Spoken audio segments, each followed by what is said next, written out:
സംഗതി. അപ്പൊ അത് ഇന്നതാണെന്ന് തിരിച്ചറിഞ്ഞ് അതിന് വേണ്ടതായ ഭക്ഷണരീതി, ജീവിത രീതി ചിട്ടപ്പെടുത്തുക, അതിന് ഔഷധങ്ങൾ സേഫായിട്ട് കഴിക്കുക. അപ്പൊ പിന്നെ ഒന്നും പേടിക്കാനില്ലെന്നേ. ഇതങ്ങനെ ഭയപ്പെട്ടിരുന്നിട്ട് കാര്യമൊന്നുമില്ല, ഇതിനെ നേരിട്ടല്ലേ വേണ്ടത്. നമ്മൾ കരുത്തരായിട്ടിരിക്കുക.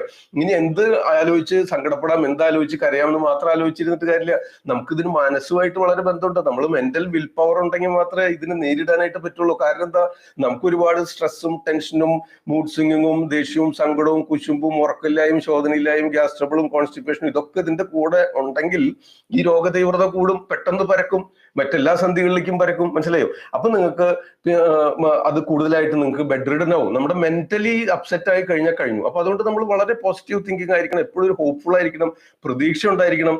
കൃത്യനിഷ്ഠയോടുകൂടി ഈ പറയുന്ന കാര്യങ്ങൾ മനസ്സിലാക്കി അത് അറിഞ്ഞ് നിങ്ങളുടെ ജീവിതത്തിൽ പകർത്താനായിട്ട് ശ്രമിക്കണം. തീർച്ചയായിട്ടും അത് ഉപകാരപ്പെടാതിരിക്കില്ല. ഓക്കെ, അപ്പൊ നമുക്ക് രക്തവാതം എന്ന് പറഞ്ഞു കഴിഞ്ഞാൽ ഇതെങ്ങനെയാണ് ചെറിയ സന്ധികളിൽ നിന്ന് വലിയ സന്ധികളിലേക്ക് പരക്കുന്നു, ഇന്ന ലക്ഷണങ്ങൾ കാണിക്കുന്നു. ഇത്രയും മനസ്സിലായല്ലോ. പാരമ്പര്യ ഘടകങ്ങൾക്കും കാലാവസ്ഥയ്ക്കും ഭക്ഷണ